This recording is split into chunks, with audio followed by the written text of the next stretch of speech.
నమస్తే, welcome to KTV Telugu. నేను Vasant. Machine 2024 విజేతలు ఎవరో కార్యక్రమంలో ఈరోజు ఆంధ్రాలోనే అందరూ మాట్లాడుకునే నియోజకవర్గం రాజమండ్రి ఎంపీ మార్గాని భరత్కు కష్టకాలం తప్పదా? ఓటమి నుంచి తప్పించుకునేందుకు రాజమండ్రి అర్బన్ ఎమ్మెల్యే స్థానానికి ఆయన మారిపోయినా అక్కడ కూడా వ్యతిరేకత వ్యక్తమవుతుందా? భరత్ను ఓడించేందుకు వైసీపీ వారే స్కెచ్ వేశారా? రాజమండ్రి అర్బన్పై టీడీపీ ప్రత్యేక దృష్టి పెట్టి వ్యూహాలు అమలు చేయడంతో భరత్కు దిక్కుతోచడం లేదా? 2019లో రాజమండ్రి ఎంపీ టికెట్ మార్గాని భరత్కు ఇచ్చినప్పుడు ఒక యువ నేతకు అవకాశం వచ్చిందని వైసీపీ శ్రేణులు సంతోషించాయి. పార్టీ కార్యకర్తలంతా ఒకటై భరత్ను గెలిపించుకున్నారు. పైగా బీసీ సామాజిక వర్గం యువకుడు కావటంతో ఆయన్ను బీసీ సంఘాలన్నీ ఆదరించాయి. కట్ చేసి చూస్తే ఎన్నికల తర్వాత భరత్ తీరు మారిపోయింది. ఏకపక్షంగా వ్యవహరించడం, సొంత పార్టీ వారిని అవమానాలకు గురిచేయటం లాంటి చర్యలతో ఆయన ప్రజా వ్యతిరేకతని మూటగట్టుకున్నారు. ప్రజల కోసం ఒక్క మంచి పని కూడా చేయకపోగా జనంపై పెత్తనానికి మాత్రం వెనకాడలేదు. మార్గాని భరత్ అంటే అవినీతి అన్న ముద్ర పడిపోయింది. రాజమండ్రి సుందరీకరణ ప్రాజెక్టులో చేసిన పనుల కంటే తిన్నది ఎక్కువన్న పేరు పడిపోయింది. దీంతో ప్రజా వ్యతిరేకత బాగా పెరిగిపోయిందన్న సంగతి తెలుసుకునే ఆయన చల్లగా జారుకొని సీఎం జగన్ ను మేనేజ్ చేసి రాజమండ్రి అర్బన్ నియోజకవర్గాన్ని తీసేసుకున్నట్లుగా చెబుతున్నారు. వైసీపీలోని బీసీ సంఘాలు మాత్రం భరత్ ను పూర్తిగా వ్యతిరేకిస్తున్నాయి.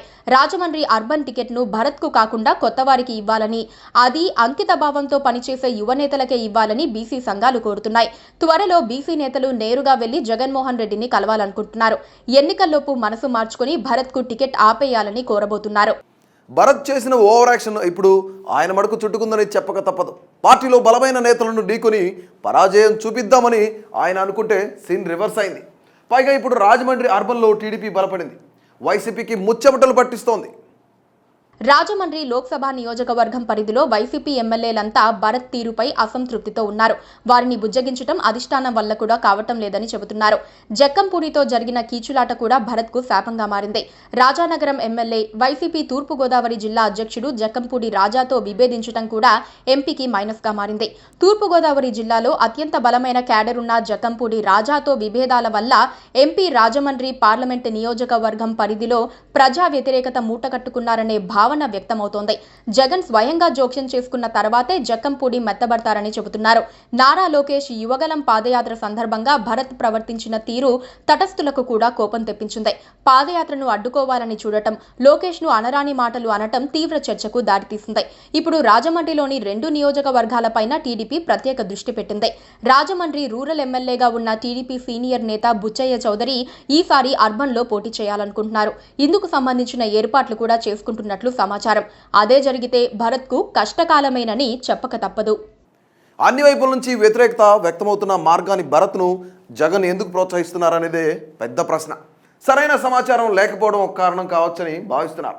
తాడేపల్లి ప్యాలెస్లో కొందరిని భరత్ బాగా మేనేజ్ చేశారని, దానితో వారు ఆయన పట్ల సీఎంకు పాజిటివ్ సమాచారం అందించారని చెబుతున్నారు. ఆ సంగతి తెలుసుకున్న భరత్ వ్యతిరేకులు ఇప్పుడు సీఎంను కలిసి మొత్తం వ్యవహారాన్ని వివరించాలనుకుంటున్నారు. వారికి జగన్ అపాయింట్మెంట్ దొరుకుతుందో లేదో చూడాలి మరి.